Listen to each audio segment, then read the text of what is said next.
34절에서 36절 함께 읽겠습니다. 너는 스스로 조심하라.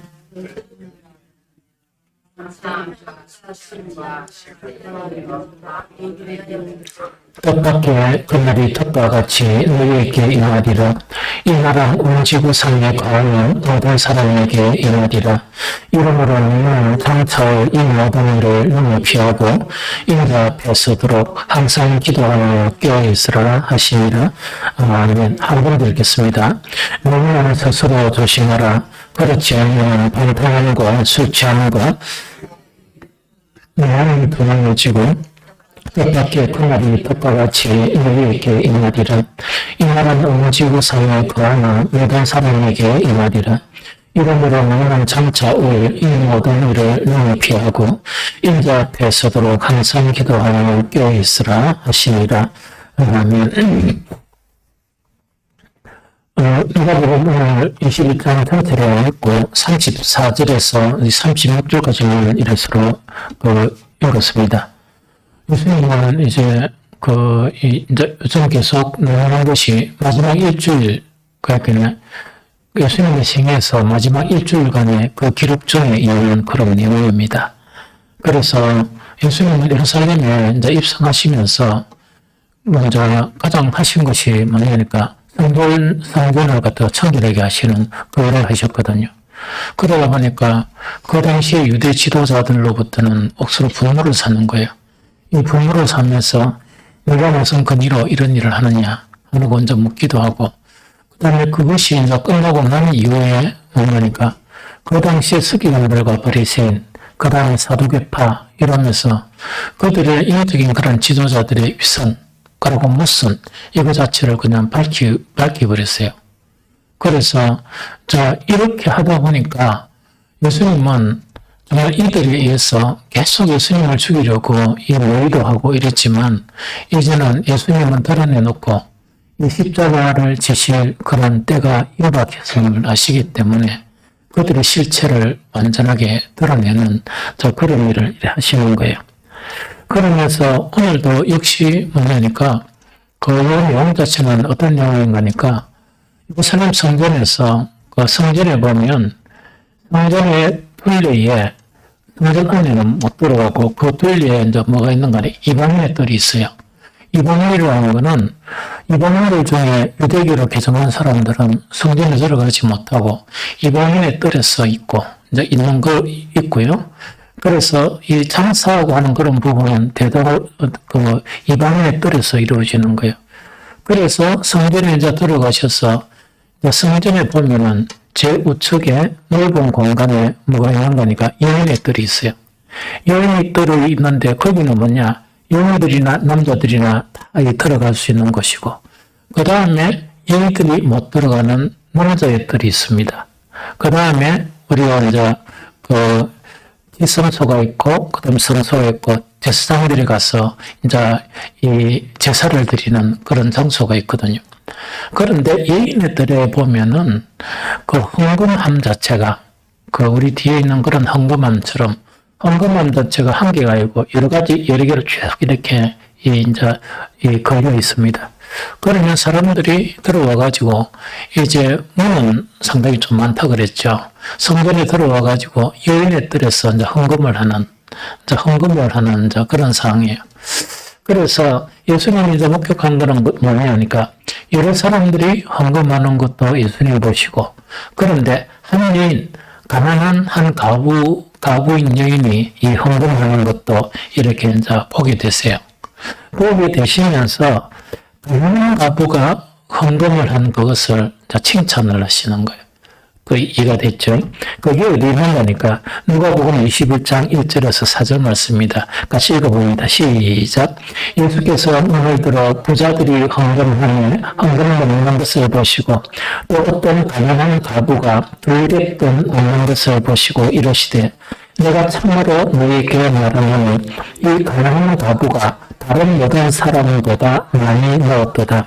저들은 그 풍족한 중에서 헌금을 넣었거니와 이 과부는 그 가난한 중에 자기가 가지고 있는 생활비 전부를 넣었느니라 하시니라 하는 영역이죠. 그래서 예수님의 이 말씀 자체를 우리가 오해를 해버리면 이런 오해를 할 수가 있어요. 그러니까 이 부자인 그런 사람들의 헌금 자체를 책망한 건 아니에요. 그 책망하신 게 아니고 뭐냐니까 가난한 가부의 여인의 작은 이 헌금이 있죠. 그거를 칭찬하신 거예요. 그래서 그렇게 봐야 되지. 부자가 이 뭡니까 헌금 액수도 좀 많고 이 자기 재산을 전부를 들여서 헌금을 안 했다는 그 자체를 책망하는 건 아니에요. 그래서 우리가 그 헌금을 보면서 부자들이 헌금함에 헌금 넣는 것도 보시고 또 어떤 가난한 가부가 드렸던 넣는 것을 보시고 예수님은 뭐냐 이 가난한 가부의 헌금하는 것을 칭찬하신다. 칭찬하시는 그런 내용이다 하는 그 내용이거든요. 그러면은 그 예수님은 계속 사람들이 생각하는 것하고 사람들이 생각하지 못한 부분을 이렇게 가르쳤어요. 그래서 그 당시에 유대 지도자들이나 많은 사람들은 이 가부의 이 가난한 이 두렵돈 있죠. 이 헌금하는 거는 관심조차 갖지 않는 그 다음에 그들도 보지도 않는 그런 상황이었거든요. 그러면서 어떤 이게 남겨진 그런 자료에 보면 그 자료라는 거는 보통 이 성경 말고 자료에 그런 문건이 엄청 많이 이래 있습니다. 그래서 발견된 것도 있고 발견 안 된 것도 있고 그렇거든요. 그래서 그런 자료 중에서 뭐냐니까 여인의 뜰에서 부자들이 헌금을 하면 그 많은 사람들이 알 수 있도록 헌금 액수를 이렇게 기록하는 것도 있다. 어떤 학자가 그것을 주장을 했어요. 근데 그거는 뭐냐니까 이 주장, 성경에 없는 것이지만은 그런 학설이 있고 또 그런 기록 문건들이 있다 하는 것만 알면 되고 항상 이야기하지만은 기록 문건들의 일은 항상 우리가 어떤 이 성경이 그런 것을 보면서 우리가 절기를 행사하고 이러죠. 절기할 거는 뭐라 그랬습니까? 그런 절기 자체가 이 전문적인 틀에 의해서 정말 모세 이후로부터 그 방법에 의해서 이렇게 지속되었다. 이렇게 하면 큰 오해예요. 항상 절기는 어떻다고? 계속 시대에 따라서 어떤다고 그랬습니까? 바뀐다고 그랬죠. 어떤 데는 어떤 의미다가 또 한 의미가 추가되기도 하고 그러겠다 그랬죠. 그래서 우리가 이제 그런 자료들이나 목사님들의 설교를 들으면서 어떤 분들은 보니까 너무나 강하게 이제는 이랬습니다. 이랬는데 이랬습니다 하는 거는 좀 신빙성이 없습니다. 왜냐니까 어떤 역사의 흐름에서 한 자료 있죠. 그 자료를 참고하면 그렇는데 그 다른 자료들이 있는 거를 보게 되면 달라요. 내용이 좀 이해가 되겠죠. 그래서 여기도 보면 그런 자료에 보면은 어떤 상황에서 기도도 사람들이 이 본업에서 기도하는 그런 아마 것이 있었듯이 헌금도 뭐냐니까 헌금 자체 액수 있잖아요. 그 액수 자체를 공개하는 그런 것도 있은 적이 있는가 보다 하는 그것만 이제 생각하면 돼요. 그래서 이런 가운데 예수님이 칭찬하신 것은 바로 이 가부가 이 헌금하는 그것을 칭찬하셨다는 그 이야기예요. 그런데 예수님이 말씀하신 내용 자체는 칭찬한 내용이 뭐냐? 적은 액수를 가지고 헌금했다 하는 것을 칭찬하는 것이 아니고 그 뒤에 보면 있거든요. 이 가부는 그 가난한 중에서 자기가 가지고 있는 생활비 전부를 넣었느니라 하는 이야기거든요. 이걸 칭찬하셨다는 그 이야기입니다. 이거 좀 이해되죠? 그럼 그 여인에게 둘의 돈은 뭐냐니까 부자들에게 그것은 아무것도 아닌 돈이었어요. 아무것도 아닌 돈이었지만 이 가난한 가부에게는 뭐냐? 자기 생활비 전부를 드렸다 그러니까 이것을 드리고 나면 이제 가서 식사를 해야 되는데 당장 다 드렸기 때문에 식사를 이렇게 해야 할 수 있는 그 돈마저 없었다. 이렇게 이해할 수도 있다 하는 그 이야기죠. 그래서 정말 이 여인의 가난한 가부의 여인의 이 모습을 보면서 이제 예수님이 칭찬하신 거는 이거예요. 어떤 것을 칭찬하신 거니까 주님께서 계속 우리가 이 세상에 우리가 가장 중요한 것이 먹고 사는 문제예요. 이 먹고 사는 문제가 메이고 우리 모든 성도들이 보면 이 믿음이 한 계단 더 올라갈 수 있고 더욱더 헌신될 수 있는데 막히는 게 여러 가지예요. 그 중에 하나가 먹고 사는 문제예요. 사실은. 왜냐하니까 먹고 사는 문제 앞에서 딱 이렇게 이제 뭔가 이렇게 이제 거기서 이제 문제가 되거든요. 이게 흐름에 따라 만약에 예수님이 좀 더디 오신다 그러면 한 내년 오시면 뭐 그럴 일은 없겠지만 더디 오신다 그러면 한 몇십 년, 한 100년이 지나고 난 다음에 그 우리나라 기독교의 이렇게 변천 과정에도 보면 이런 내용이 있을 것 같다 생각이 들어요. 우리가 어릴 때라는 거는 그 뭐 이 시대, 거의 이 시대잖아요. 그러면 그때 보면은 뭐냐니까 한 50년이나 한 60년 그런 전에 우리나라 기독교의 내용에 보면은 뭐냐니까 그때 청년이들이 보통 어떻게 신앙생활 했는가 하니까 그 직업을 선택하는데 직업이 뭐냐 하는 그 선택보다 신실한 믿음이 있는 사람들은 뭐냐니까 주의를 성수할 수 있느냐 없느냐 그걸 따졌어요. 그러면 세상의 기준과 완전히 다르죠. 완전히 다르죠. 그런데 그 한 자리를 딱 보면 왜 되겠습니까? 유명한 역사가가 그때 대한민국의 그 신도들은 뭐라고? 그 직업을 택할 때 주의 성수를 먼저 택했다 이러죠. 그러면 이거는 한때 그랬지만은 대한민국 성도들이 늘 그랬습니까? 아닙니까? 그런데 한 40년이 지나고 나면 바뀌었다. 여기까지 기록이 돼야 되는데 40년이 지나고 난 다음에 우선순위가 뭐라고? 먹고 사는 것이 우선순위였다. 이래야 맞지. 그래서 이야기는 한때 그랬다는 이야기거든요. 한때 그랬다는 이야기거든요. 나도 옛날에 직장을 이렇게 사표를 낸 적이 있었거든요. 그렇기는 두산중고 내가 공직선기로 들어가가지고 사표를 냈는데 다른 게 아니고 시간 때문에 사표를 냈어요. 시간이란 거 뭐냐? 그 당시 청년들 막 가르치고 이런 상황 가운데서 뭐를 하는 거니까 시간을 5시간 동안 버스 타고 차원까지 출퇴근하려고 그러니까 너무 지치는 거예요. 큐티해야 되죠. 기도해야 되죠. 그 다음에 성경 읽어야 되죠. 여러 가지 해야 되는데 너무 안 되다 보니까 과감하게 내가 직장을 어디로 시간을 얻기 위해서 부산으로 옮긴 거예요. 이게 무슨 말인지 좀 알겠습니까? 그러면은 그 한때 이제 그런 부분이 이제 있는 그런 부분이죠.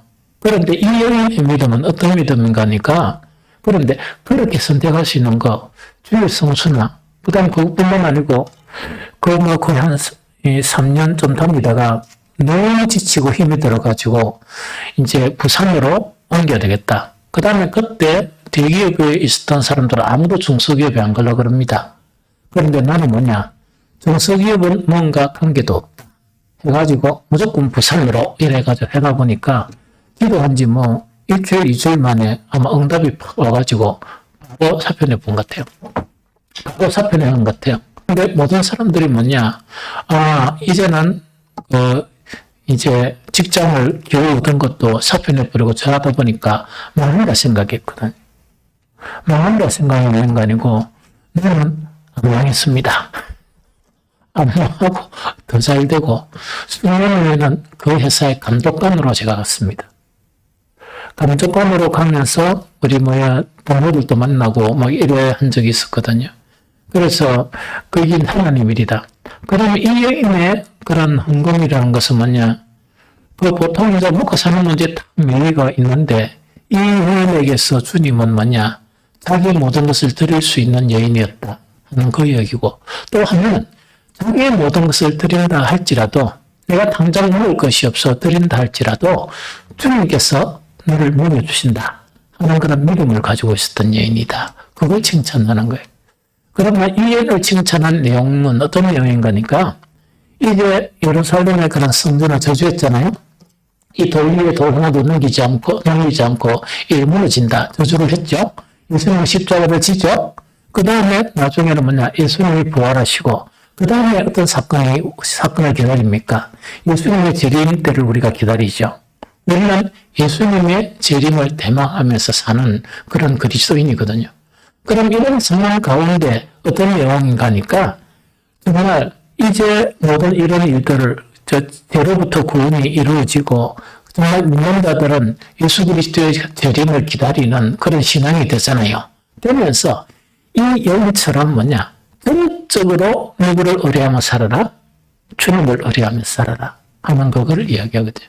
그것이 우리에게 주는 교훈이에요. 그래서 요거는 뭐냐니까 이제 막 그때 예루살렘의 지도자들과 예수님을 이제 내놓고 십자가를 질 것을 아예 작정을 하시고 그들의 그런 일성이나 그들의 잘못을 완전히 다 이렇게 이야기하고 그들의 성전 정말 그들의 어떤 면에서는 목숨처럼 생각하는 성전이 있다 그죠? 그것 자체는 도덕의 수굴이라 선언을 하시는 거예요. 그 선언을 해버리시면서 앞으로 일어날 사건, 그 다음에 예수님께서 다시 오실 그것이 있는데 너희들은 나를 믿는데 어떻게 믿어라? 이 여인처럼 전적으로 나를 신뢰하고 나를 믿어야 한다 하는 그 교훈이 바로 이제 이 누가복음 21장에 보면서 1절 4절에 그 기록이 쑥 들어가 있는 거예요. 요즘 이해됩니까? 그래서 이런 성경을 읽어보면 이 성경이 안에가 이렇게 들어가 있구나 하는 것을 우리가 알게 됩니다. 그러면서 이제 사람들이 뭐냐니까 예수님을 보면서 어떻게 합니까? 또 예루살렘 성전을 자랑을 하죠. 그 돌 하나의 아름다움, 이것을 이제 자랑을 이렇게 막 하는 것을 듣고 또 예수님께서 뭐냐니까 그 성전에 대해서 말씀을 또 하세요. 그게 뭔가니까 누가복음 21장 5절에서 7절입니다. 같이 한번 읽어봅니다. 누가복음 21장 5절 7절. 자, 읽어봅니다. 시작. 어떤 사람이 성전을 가리켜 그 아름다운 돌과 헌물로 꾸민 것을 말하며 예수께서 이르시되 너희 보는 이것들이 날이 이르면 돌 하나도 돌 위에 남지 않고 다 무너뜨려지리라. 그들이 물어 이르되 선생님이여 그러면 어느 때 이런 일이 있겠사오며 이런 일이 일어나려 할 때 무슨 징조가 있사오리까 하는 이야기다 그죠? 그러면 이제 예수님은 이제 어떤 사람들이 뭡니까? 그 성전을 가리키면서 너무나 그 아름다움 그 모습을 이렇게 이야기를 하다 보니까 예수님은 다시 이야기하는 거예요. 정말 너희 보는 이것들이 어떤 날이 이러면 돌 하나도 돌 위에 남지 않고 다 무너뜨려지리라 하는 그거를 이제 예수님은 다시 말씀을 하시거든요. 그래서 이것은 선언일 수도 있고 또 이것은 뭐일 수도 있다, 예언일 수도 있고 하는 그 이야기죠. 그러다 보니까 이제 사람들이 질문을 하게 되죠. 질문을 하면서 그들이 물어 이르되 선생님이여 그러면 어느 때 이런 일이 있겠사오며 이런 일이 일어나려 할 때 무슨 징조가 있사오리까 하는 아주 이렇게 뭡니까? 정말 적절한 그런 질문을 하게 되죠. 왜 하니까 이 사람들이 성전이 무너진다는 것은 생각이겠습니까? 뭐겠습니까? 꿈에도 생각 못할 일이죠. 그럼 성전이 무너진다 하면 이거는 이제 정말 이 말세와 같은 그것이거든요. 그러다 보니까 사람들이 뭐냐? 제일 첫 번째, 어느 때에 이런 일이 일어납니까? 왜 그럽니까? 도망하든지 피하든지 해야 될 거예요. 그거죠.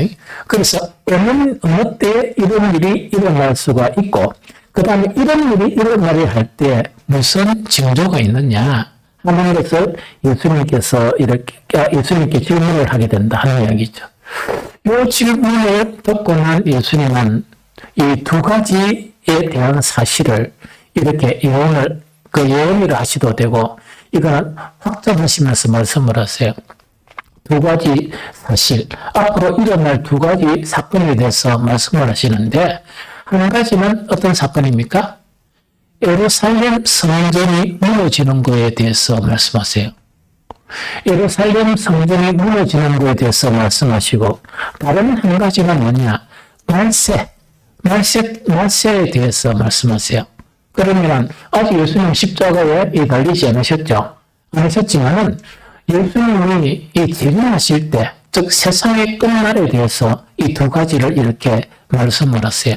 좀 이해가 되죠? 그래서 제일 첫 번째는 뭐냐? 뭐가 무너진다? 예루살렘 성전이 무너지는 것에 대해서 예수님은 말씀하세요. 이해됩니까? 그래서 이거를 딱 이렇게 구분할 수 없지만 이거는 모든 학자들이 이렇게 구분하다 보니까 그 정설로 이제 받아들여지게 되는데 누가복음 21장 20절에서 24절 누가복음 20장 20절에서 24절 이렇게 봅니다. 누가복음 21장 20절에서 24절 같이 읽어봅니다. 시작. 너희가 예루살렘이 군대들의 에워 쌓이는 것을 보거든 그 멸망이 가까운 줄 알라. 그때 유대에 있는 자들은 산으로 도망갈 것이며 성내에 있는 자들은 나갈 것이며 촌에 있는 자들은 거리로 들어가지 말지어다. 이 말들은 기록된 모든 것을 이루는 증거의 날이니라. 그 날에는 아이 된 자들과 젖먹이는 자들에게 화가 있으리니 이는 땅에 큰 환란과 이 백성에게 진노가 있겠음이로다. 그날이 칼날에 죽임을 당하며 그들이 칼날에 죽임을 당하며 모든 이방에 사로잡혀 가겠고 예루살렘은 이방인의 때가 차기까지 이방인들에게 밟히리라 하나요 부분이요. 그럼 여기서 이제 좀 살펴보면 뭐냐. 자, 이거는 이제 너희가 예루살렘이 누구들에게 에워싸인다? 군대들에게 에워싸인다 하는 그 이야기거든요. 그래서 이거는 뭐냐니까 예루살렘 성전이 무너지는 것 자체가 누구에 의해서? 군대들에 의해서 예루살렘 성전이 무너진다는 그 얘기입니다. 이거 좀 이해가 되겠죠? 그래서 너희가 예루살렘이 군대들에게 에워싸이는 것을 보거든. 그럼 이것도 예루살렘이라는 건 예루살렘 자체가 예루살렘 성이 있습니다. 예루살렘 성이 있고 그 성 안에 뭡니까? 성전이 있거든요. 좀 이해가 됩니까? 그러면은 그 예루살렘 성 자체가 이제 군대들에 의해서 에워싸이게 되는 그런 일이 일어난다 그거든요. 그럼 이것을 딱 보면 그 멸망이 가까운 줄 알라 하는 이야기죠. 그러면 그 멸망이 가까운 줄 알라 그러면서 21절에는 참으로 이렇게 다른 것하고 이거는 좀 달리 표현하는 내용인데 뭐라고요? 그때 유대에 있는 자들은 어디로 도망가라? 산으로 도망가야 된다는 이야기거든요. 왜냐니까 이 보이면 어떻게 된다? 죽임을 당하게 된다 그 이야기거든요. 그래서 그때가 딱 당하면 그때 유대에 있는 자들은 산으로 도망할 것이며 성내에 있는 자들은 성이라는 건 예루살렘 성 자체가 하나님께서 지키실 것이다 이렇게 생각하고 있는데 군대가 이제 포위하면 둘러서죠. 그러면 예수님이 뭐라 말입니까? 성에서 빨리 도망을 가라 하는 그 이야기거든요. 이게 좀 이해되죠? 그 빨리 도망을 갈 것이며 촌에 있는 자들은 거리로 들어가지 말지어다. 그 다음 이거는 뭐냐? 예루살렘 거기 말고 그 시골에 있는 사람들은 어디로 절대로 못 가라? 예루살렘으로 절대로 가지 말라. 예루살렘 성 안으로 들어가지 말라 하는 그거를 이야기하거든요. 그러면서 이 날들은 기록된 모든 것이 이르는 징벌의 날이니라 하는 그거를 이야기하거든요. 우리들 뭐라고 이야기하는 거니까 이렇게 이야기해요. 이 말세는 이 두 가지로 이제 표현한다 그랬죠. 구약에서 말세는 첫 번째 말세가 예수 그리스도께서 이 땅에 오시는 날. 그 다음에 마지막 말세가 언제 말세라고? 예수님께서 재림하는 그런 말세를 이야기해요. 그래서 이들은 예수님이 오셔서 정말 이제 모든 진리를 말씀하세요. 말씀하시고 이러는데 이 당시에 유대인들은 받아들입니까? 받아들이지 못합니까? 못 받아들이는 거예요. 이 못 받아들이다 보니까 못 받아들이는 그것 자체가 바로 이렇게 당하게 되는 징벌을 당하게 되는 이런 결과를 가져오게 된다 하는 그 자체를 이야기합니다. 그럼 이거를 역사적으로 있었던 사실 자체를 가지고 좀 서성하게 이제 설명을 하면 이런 이야기예요. 예루살렘 성전은 언제 무너졌다고 그랬죠? 연도에 내가 늘 이야기해 줬죠. 몇 년도에? 야나 내가 지금 한 20번은 이야기했는데 인지야. 몇 년도에 무너졌다고? 70년도에. 아, 이게 또 새로운가 봐. 서기 70년도에 완전히 무너져요. 이해됩니까? 그럼 서기 70년대에 무너지는데 발단이 어디에서부터 시작되느냐 이게 중요하겠죠. 그래서 갑자기 70년대에 확 무너져 본 게 아니고 발단 자체가 언제냐니까 66년경에 어떤 사건이 일어나는 거예요. 이해됩니까? 66년, 그렇게 서기 66년이니까 이제 바울이 선교하던 때하고 비슷해요. 바울이 한 66년, 한 67년, 66년 전후에 바울과 베드로가 선교를 하게 됩니다. 그렇게 정확한 날짜는 모르지만 선교를 한 날짜하고 비슷하다는 이야기죠. 66년경에 그 지방의 한 총독이었던 게시우스 플로루스 이 총독입니다. 예수님 때에 그 총독은 누구였죠? 본디오 빌라도라 그랬죠. 빌라도였고 그 양반은 이제 냄주는 좀 문책을 당하게 되고 이거는 뭐냐니까 이때 이제 60년도에 그 지방 총독이라는 거는 뭐냐니까 그 헤롯 왕이 죽고 난 다음에 자기 아들들이 해서 통치가 좀 이렇게 나눠졌다 그랬죠. 북쪽하고 한 3개나 이래 나눠졌다 그랬죠. 뭐 그건 몰라도 되고 이 나눠지는데 그러다 보니까 이제 한 지방 총독 게시우스 플로루스가 어떤 이 악을 저지르는 건가 하니까 성전 권고 있죠.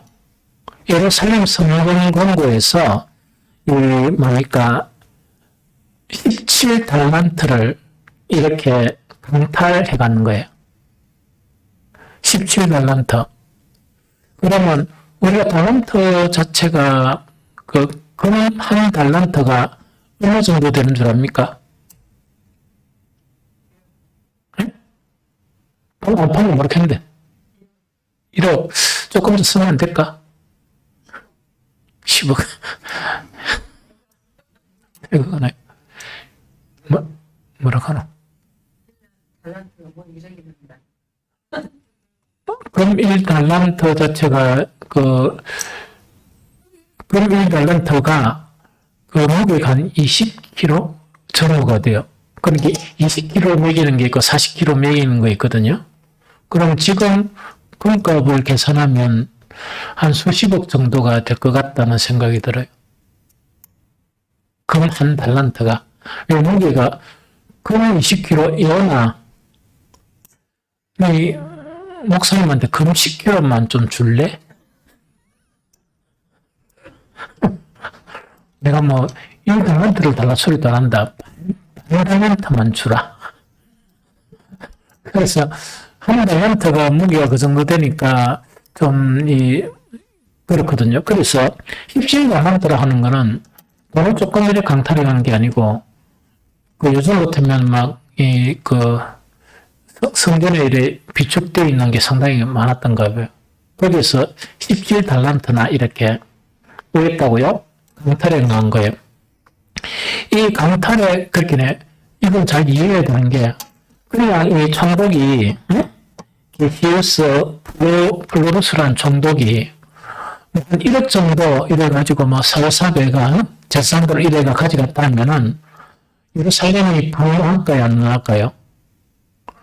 그것도 뭐 분명하겠지만은 그거는 막 그런 것도 있을 수 있다 이래봤지만은 그게 아니고 엄청 많은 액수의 그것을 이렇게 강탈을 해가 버리는 거예요.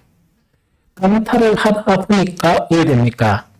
그 유대인들하고 그 다음에 총독하고 군대 있죠. 막 큰 긴장감이 조성이 돼 버리는 거예요. 무슨 말 하겠습니까? 긴장감이 어중간하게 막 최고조의 그런 긴장감, 그렇게 폭발 일보 직전에 있는 그런 이제 상황까지 가게 된 겁니다. 그런데 문제는 뭐냐? 게시우스 플로루스가 그 당시에 예루살렘에 로마 군대가 이렇게 입성을 하는 거야. 왜 입성하는지는 잘 모르겠어요. 유미가 조선되다 보니까 군대를 요청했는지 그건 알 수가 없어. 그러다 보니까 좀 상황 자체가 있겠죠. 그렇게 온 유대 예루살렘을 들끓고 있는 거예요. 이 문제 때문에.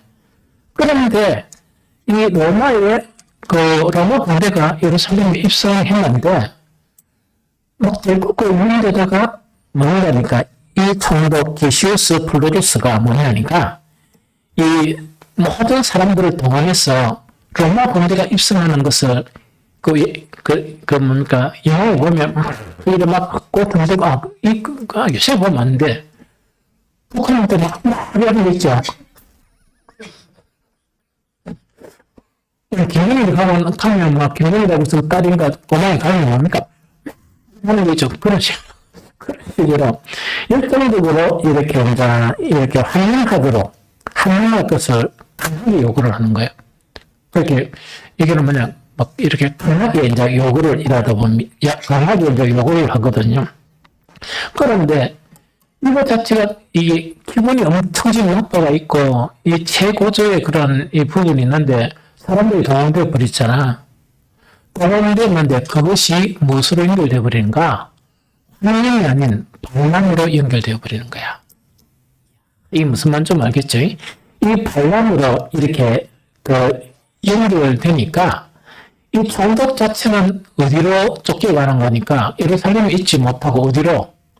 여러분들 가이사라 알죠? 행동수도 저 북쪽 서쪽으로 바닷가에 가이사라로 이렇게 도망가 봅니다. 이 도망가고 그 다음에 로마 군대에 그 당시에 강력한 그런 요새가 있었는데 그 요새 이름이 아나토니아성이란 이 로마 군의 요새를 이게 이제 총동원을 하면서 환영인파 자체가 무릎을 했다고요? 이 로마로 보기에는 반란이 데모가 일어나면서 이 로마 군대의 그 요새 있죠? 요새를 얘한테 등을 뺏겨버렸어. 그 영롱하던요, 로마군이. 이게 무슨 말이겠죠? 그러면 로마에서 보면 오래됩니까? 이거는 막 큰 사건이 일어나죠. 큰 폭동, 자기들이 뭐 폭동이지. 큰 폭동이 일어난 그런 사건이에요. 이해됩니까? 그래, 사건이 일어나 보니까, 그때 황제가 누구 황제겠어? 네로 황제야. 네로 황제야. 이 네로 황제 자체가 진화군을 보내버린 거야. 로마의 진화군을 그 예루살렘으로 보냈는데 실패했습니다. 그만큼 강력하게 이렇게 뭡니까? 이 유대인들이 있죠. 유대인들의 저항에 이 로마의 진화군 자체가 이렇게 실패를 한 거예요. 실패를 하다 보니까 이 네로 황제가 그게 억수로 났을 거 아닙니까? 그래서 그 당시에 이 로마의 장군들 중에서 가장 이 뛰어난 용장이었던 그 장군이 베스파시안. 이해됩니까? 이 베스파시안은 이렇게 이래야 되는데, 베스파시안이고, 이 베스파시안하고 그 아들이 있는데, 디도라는 장군하고 같이 연합해서 의뢰를 하니까, 66년도에 이런 사건이 일어났죠? 중간에 진압군하고 그래서 실패한 거예요. 그래서 67년경에 의회라는 거니까 갈릴리 모든 지방이나 그 지방을 다 점령을 합니다. 누구에 의해서? 로마군에 의해서. 그리고 누만 남겨놓는 거니까 예루살렘 성 주변만 남겨놓은 거예요. 거기만 이제 유대인들이 차지하게 되고 나머지는 로마군 점령군에 의해서 예루살렘 성이 뭐가 된다? 포위가 되어버린 거예요. 그러면 예수님이 아까 말씀하셨던 너희가 예루살렘이 군대들에게 뭐가 되는 것을 보며 사용한 것을 보거든 그 멸망이 가까운 줄 알라. 이 이야기죠. 그럼 이때도 아직까지 1차적으로 로마 군대를 이거 뭡니까? 물리쳤죠? 물리치다 보니까 자기들은 뭡니까? 하나님께 기도하기도 하고, 우리는 이길 것이다 하고 막, 온갖 뭐 그런 일이 일어나겠죠. 그러나 예수님은 뭐냐? 이게 로마 군대라고 안 했지만은, 예루살렘의 군대들에게 사이는 걸 보면, 이거는 실패한다, 실패 안 한다. 정령 당한다, 정령 안 당한다. 정령 당한다는 거야, 여기로. 이 이야기지. 이게 이제 67년 중에 이제 마지막 예루살렘이 있다, 그죠? 그 주변을 이제 포위하게 되는 거야. 예루살렘 성 주변을. 이것도 이해가 되죠? 그리고 이 이제 하고 난 다음에 이때 이제 마지막 결정만 남겨놓은 상황이야. 그런데 이때 어떤 사건이 벌어지는가?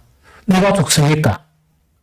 30대 초반인 네로 황제가 아마 자살하게 되죠. 이 자살하게 되는, 네로 황제가 이제 죽어버립니다. 아마 자살이라 이래 생각해요. 죽어버리다 보니까 이 로마는 큰 변화가 일어났죠. 그런데 문제는 이게 가장 뛰어난 영장, 즉 예루살렘을 포위하고 있는 영장이 누구라고? 베스파시안이죠. 이야기했잖아, 그지? 베스파시안인데 이 양반이 갑자기 어떻게 되는가? 황제로 등극해버려. 그러니까 자기 아들하고 베스파시안이 이렇게 이어서가지고 마지막 예루살렘을 이제 토토화시키려고 그러는데 이 베스파시안은 어디로 갑니까? 로마로 가서 황제로 등극하게 돼. 그런데 자기 아들 디도 있죠. 이 디도 자체가 뭐냐니까 정말 예루살렘 성전을 초토화시켜버립니다. 이해가 되죠? 그런데 요세푸스라는 그런 역사 학자가 있습니다. 나도 요세푸스 책 자체를 가지고 있는데, 요세푸스에 의하면 이때 유대인이 몇 명 죽었느냐, 이런 것을 참혹한 결과가 나타나요. 이때 유대인들이 110만 명이 죽었습니다. 110만 명이 처형을 당합니다. 처절하게 처형을 당합니다. 이해가 되죠? 그것뿐만 아니고, 학살때 끌려간 사람들이 9만 7천 명이에요. 그래서 약 110만 명이 죽게 되고, 그 다음에 약 10만 명 자체가 포로로 끌려가는 그런 처참한 결과가 나타나는 게 이때가 이제 70년이에요. 그래서 70년이 보면 이렇고, 그 다음에 디도라는 이 사람이 있죠. 예루살렘 성전에 사람 들어가면 안 되는 것이 뭡니까? 지성소 있죠. 지성소도 나니베가 초토화시켜버려요. 그래서 예루살렘과 그 성전은 돌 위에 돌 하나도 남김없이 예수님께서 저주하신 대로 예수님께서 예언하신 대로 뭐냐? 너무나 참혹하게 그 결과가 일어난 거예요. 이해됩니까? 그럼 이거는 역사에 있는 사실입니까? 아닙니까? 역사에 있어서 그래 성경이 기록되다 보니까 여러분들이 이제 성경이 있다 보니까 잘 이해가 안 되니까 역사의 자료 자체를 가지고 와가지고 이때 실제로 있었던 사항이 있죠. 그 자체를 간략하게 상당히 자료가 많은데 그걸 다 잘라버리고 핵심 내용만 여러분들께 소개하는 거예요. 그러면 예수님께서 말씀하신 그 말씀이 이루어져 버리죠. 그래서 예루살렘 성전 자체가 완전히 무너지게 된다. 이해됩니까? 그런데 역사에 의하면 저항군들이 사막적으로 도피를 하면서 조금 저항하다가 다 이렇게 처참하게 끝나버려요. 그래서 주님께서 하신 말씀이 이렇게 반드시 이루어져 버립니다. 그러면서 예수님은 두 번째 것을 말씀을 하시는 거예요. 그것은 뭐냐? 예수님의 재림에 대한 것을 다시 말씀하세요. 그래서 여기서 두 가지를 예언하시는데, 두 가지를 말씀하는데, 첫 번째 말씀 자체는 역사적인 사실로 보더라도 이거는 완전히 성취가 된 거예요. 완전히 그대로 이루어졌습니다. 예수님 하신 그 말씀 그대로, 즉, 이 예루살렘이 포위가 되고, 천만 유대인이 다 죽으니까, 오랫동안에 살아남도록 너희는 주의해야 된다 하는 그것을 이야기합니다. 그런데 두 번째 말씀 자체, 이것하고 이제 두 번째 말씀을 이야기하는 거예요. 그게 예수님의 재림이라. 그럼 이게 어떤 의미겠습니까? 예수님은 반드시 1차적인 그런 예언이 성취된 것과 같이 반드시 예수님은 다시 오신다 하는 그것 자체가 예수님의 재림에 대한, 즉 세상 끝에 대한 그런 말씀입니다. 그게 누가복음 21장 5절에서 28절. 누가복음 21장 25절에서 28절 읽어봅니다. 시작. 이를 성신에는 징조가 있겠고 땅에는 민족들이 바다와 파도의 성난 소리로 인하여 혼란 중에 권고하리라. 사람들이 세상에 임할 일을 생각하고 무수함으로 기절하리니 이는 하늘의 금명들이 흔들리겠습니다. 그때 사람들이 인자가 구름을 타고 능력과 영광으로 오는 것을 보리라. 이런 일이 되기를 시작하거든 일어나 머리를 들라. 너희 손랑이 가까운 놈이라 하시더라 하는 이야기다. 그죠? 그럼 이건 예수님의 재림들을 이야기해요. 그럼 이거는 지금 일어나는 현실이 있죠. 현실하고 이 비교를 해보면 이런 성신에는 아직까지 징조는 그렇게 많이 보이지 않죠. 많이 보이지 않는 그런 부분인데, 그런데 여기서는 민족들이 바다와 파도의 성난 소리로 인하여 혼란 중에 권고하리라 하는 그 이야기죠. 이거는 이제 뭔가니까 이거는 과학자들의 이야기예요. 이 과학자들 자체가 TV에 계속 보게 되면 지금 북극 남극에 있는 빙하 있죠. 그런데 이 돌출해가 보이는 빙하는 일부분이고 빙산의 일각이라는 게 뭐냐니까 보이는 거는 조금이고 묻혀져 있는 거는 엄청 대단하다는 그걸 이야기하고 있다. 그죠? 그런데 보이는 빙하 자체가 어떨까? TV에 보니까 막 무너지죠? 무너지고 뭐 광고에 보니까 곰들이 이제 자기가 빙하가 있어야 이래가 물개들도 잡아먹고 이러는데 그 자체가 지금 안 되는 거야. 그 다음에 요래 다니는 거 뭐라노? 펭귄도 그렇고 지금 이제 웃을 일이 아니야. 지금. 웃을 일이 아니라니까. 그런데 이제 지금 뭐냐니까 우리 자체에서 이 탄소 배출이나 이런 것 때문에 이런 성신감은 아니지만은 하나님께서 이 지구 자체를 못으로 대기권 자체를 이렇게 형성해 주심으로써 햇빛으로부터 또 태양의 모든 부분, 그 다음에 온도를 보존해주고 하는 거 있죠. 그 역할을 이렇게 하게 만드는 거야. 그런데 오존층이 지금 이러니까 파괴가 되고 막 이러죠. 그러면서 이 빙하가 이렇게 계속 녹기 시작하면서 이 바닷물의 그런 수위죠. 이것이 점차적으로 이제 올라가는 그런 상황이에요. 그럼 딴 현상이 아니고 이 수위가 올라가는 것 자체로 이대로 방치하게 되면 이거는 큰 게 아니고 몇십 년 후에 되면 그대로 방치가 된다 그러면 어떻게 되는 거니까 부산역에도 물에 잠길 수 있는 지역이 너무 많아요. 잠겨가지고 못 가고 막 지하실에서 좀 더 퍼내고 막 이랬거든요. 이런 불상사가 지금도 일어나거든요. 이게 지금 심각하거든요.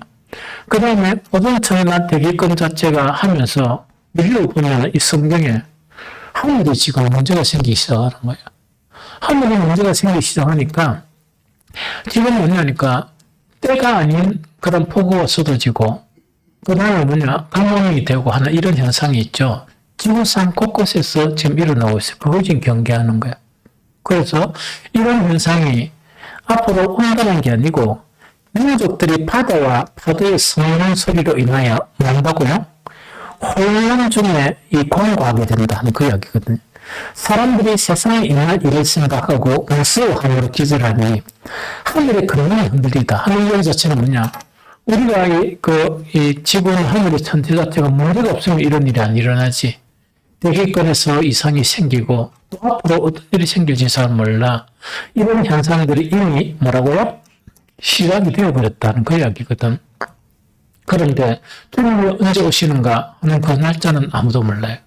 모르지만은 반드시 아까 예루살렘 성전이 이렇게 초토화된다 하는 그것이 역사적으로 예수님이 이렇게 성천하신 지 예수님의 30몇 년 후에 그것이 가시화되어 버려요. 현실로 되어버려요. 그래서 반드시 예수님은 이 재림하신다 하는 그 이야기거든요. 그런데 이럴 때 되면 우리는 뭘 해야 돼? 이런 일이 되기를 시작하거든 일어나서 뭐라고? 머리를 들라. 성령이 가까우니라 하는 그 이야기죠. 그러면 예수님의 재림은 두 가지 것이 있는데 세상 사람들에게는 참혹 그 자체고 참혹이라도 그런 참혹이 없습니다. 그 다음에 그리스도인에게는 신실한 그리스도인에게는 뭐냐? 그 구원의 완성이 이루어진다 하는 그 이야기입니다. 구원의 완성은 어떻게 이루어집니까? 만약에 우리가 살 동안에 예수님이 재림하시잖아요? 그 날짜를 내일도 될 수 있으니까, 왜? 예수님 말씀은 갑자기 임한다는 이야기거든? 그래서 내일 그날이 임하도 전혀 이상하지는 않아. 그럼 내일 딱 임하게 되면 어떤 일이 먼저 일어날까? 결국은 어떻게 될까?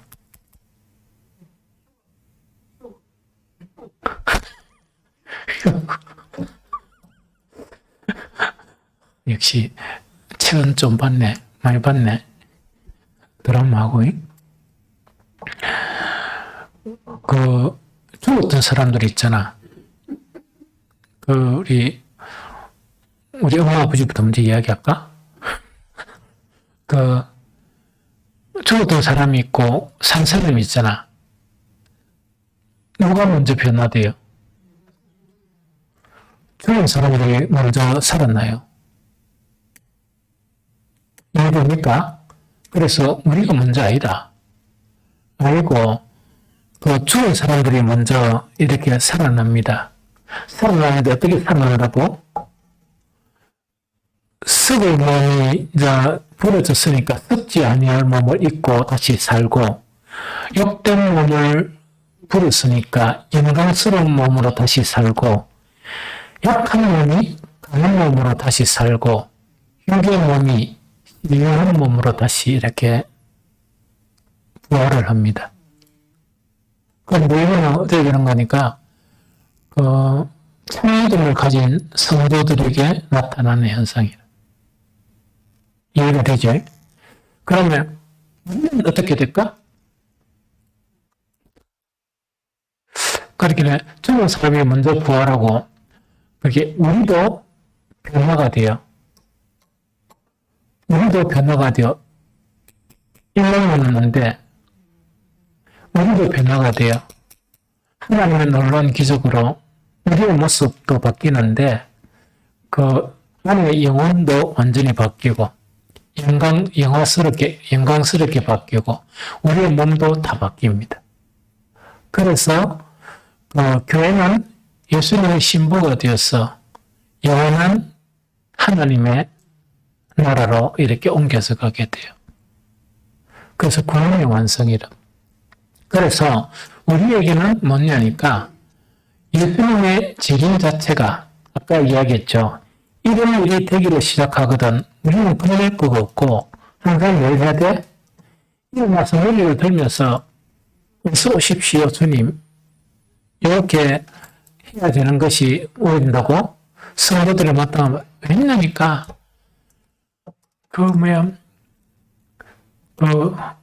신앙생활 하다 보면 늘 그렇다 그러면 못 살지. 한시가 뭐냐니까 한번은 너무 탈피하고 싶어. 한시 너무 지겨워. 너무 지겹다는 게 뭐냐니까 성경에 계속 이제 주님만 이렇게 보고 또 신실한 믿음의 사람들만 보면서 우리의 모습을 보니까 좀 지겹겠습니까? 안 지겹겠습니까? 그게 이제 빨리 탈피를 하고 싶은 거야. 그런데 내 모습도 지겹겠어? 안 지겹겠어? 내 모습도 지겨운 거야. 그러니까 일어나서나 다 지겨운 거야. 그러니까 어떤 거니까 이게 가끔씩이라 그렇지 너무 다른 거 아닙니다. 아이고 이렇게 그리스도인이면서 이제 속된 인간의 모습이 있죠. 그 모습을 보니까 인간은 진짜 지겨워. 가끔씩이라 그렇습니다. 그 사무실은 탈피하고 싶은데 탈피해도 문제가 해결됩니까? 안 됩니까?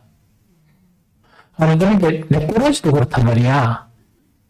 그러니까 이런 것에 탈피하고 싶은 거야. 그러면 어떤 때 완전히 해방된다? 예수님의 재림 때 우리는 속된 나 자아가 완전히 해방이 됩니다. 그러면 예수님을 기다리겠습니까? 안 기다리겠습니까? 예수님이 이제 기다려지는 거야. 여러분들은 좀 표정이 안 그런 것처럼 그래 보이네?